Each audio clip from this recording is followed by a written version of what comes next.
कि दुनिया में इस पूरे आपकी जिंदगी में कोई इबादत के लायक है ही नहीं।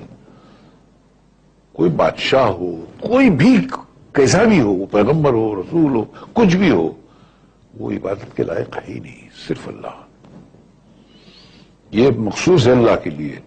और अगर किसी ने भूल से किसी से मांग लिया, किसी की दर बारगाह में जाकर कुछ मांग लिया, तो उसने उस काम में, इबादत के डिपार्टमेंट में उसको अल्लाह का शरीक कर दिया सर, तो फिर अल्लाह नहीं बख्शेगा सर।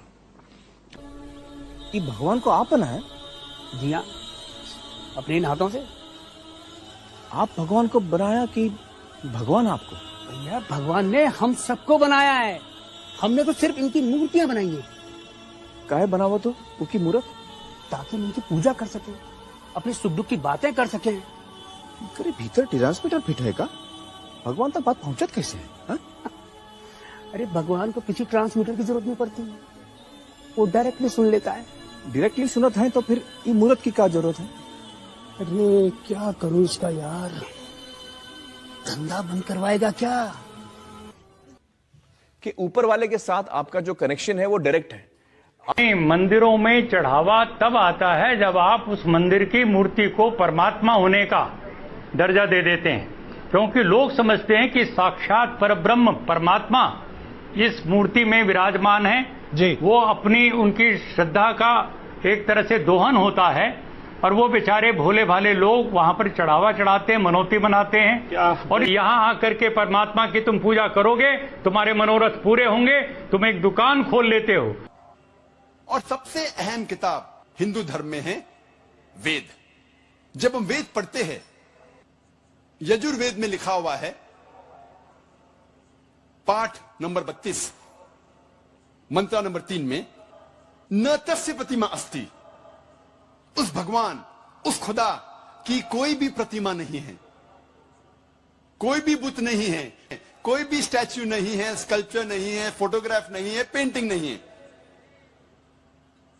जिक्र है यजुर्वेद में पाठ नंबर 40 मंत्र नंबर 9 में, अंधात्म प्रविशंति या असंभूति मुपास्ते।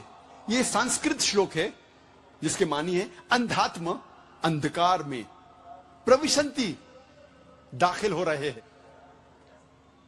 जो लोग असंभूति की पूजा करते, असंभूति की माने नेचुरल थिंग्स, कुदरती चीजें, हवा, पानी, आग। यजुर्वेद में लिखा हुआ है अंधकार में दाखिल हो रहे हैं वो लोग जो कुदरती चीजों की इबादत करते हैं, पूछते हैं, जैसे कि हवा, पानी, आग। और आगे लिखा हुआ है और घोर अंधकार में दाखिल हो रहे हैं वो लोग जो संभूति की पूजा करते हैं। संभूति की मानी इंसान की बनाई हुई चीजें, जैसे टेबल, कुर्सी, बुत वगैरह। अगर आप कुदरती चीजों की इबादत करते हैं तो आप अंधकार में दाखिल हो रहे हैं। अगर आप बनाई हुई चीजों की इबादत करते हैं तो आप और घोर अंधकार में दाखिल हो रहे हैं। इसीलिए मैं हवाले देता हूं। मैं कोई आलिम नहीं हूं, मैं कोई पंडित नहीं हूं, मैं अपने आप को तालिब इल्म कहता हूं, लेकिन मैं हमेशा हवाला देता हूं। तो किसी को भी शक है, किसी को भी शुबा है, तो घर पे जाके चेक कर सकता है, या इंटरनेट पे जाइए, आप टाइप करो, वेद भी इंटरनेट के ऊपर है, कुरान भी इंटरनेट के ऊपर है, टाइप करो, रेफरेंस टाइप करो, आपको हवाला मिल जाएगा। मेरा आपसे एक सवाल है, इस्लाम में हर गुनाह माफ है, लेकिन शिर्क की माफी क्यों नहीं है? अगर इंसान कत्ल करता है उसे माफी है, जिना करता है उसे माफी है, लेकिन शिर्क की माफी क्यों नहीं है? भाई साहब का सवाल है कि इस्लाम में सारे गुनाह की माफी है, शिर्क की नहीं। कत्ल करता है माफी है, जिना करता है माफी है, शिर्क की माफी क्यों नहीं? आप कुरान मजीद के बारे में जिक्र कर रहे जो सूरह निसा में है, सूरह नंबर 4 आयत नंबर 48 और आयत नंबर 116। इन दो आयतों में सूरह निसा सूरह नंबर 4 में लिखा है कि अगर अल्लाह चाहे तो कोई भी गुनाह को माफ कर सकता है, लेकिन शिर्क को कभी नहीं माफ करेगा, क्योंकि जो शिर्क किया है वो बहुत भटक चुका है। तो इसमें यह नहीं लिखा है कि अब जिना करेंगे तो माफ करेगा ही, कर सकता है। अगर आप तौबा करेंगे तो, अगर आप तौबा करते कि मैंने जिना किया हूं, मैंने कत्ल किया हूं, मुझे माफ कर दे और इंशाल्लाह मैं आइंदा नहीं करूंगा, तो अल्लाह माफ करेगा। उसी तरीके से शिर्क भी, अगर आप शिर्क करते हैं और अल्लाह से माफी मांगते हैं कि मैं अगली बार शिर्क नहीं करूंगा, तो अल्लाह शिर्क को भी माफ कर सकता है। लेकिन शिर्क के हालत में मरेंगे तो माफी नहीं है। आप मुशरिक जैसा मरेंगे, शिर्क करते हुए मरेंगे तो माफी नहीं। अगर आपने शिर्क किया, लाइक आज आप देख रहे हैं, कल भी परसों भी कितने गैर मुस्लिम बुत परस्ती करते थे, शिर्क करते थे, मूर्ति पूजा करते थे, अभी मुस्लिम बन गए। अल्लाह ताला बेशक माफ करेगा।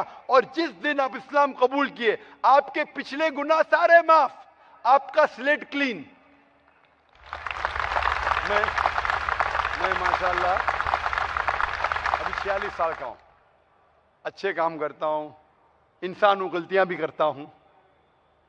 आप अगर इस्लाम कबूल करे, आपका स्लेट क्लीन। मेरे तो स्लेट में तो काफी चीज ऊपर नीचे है।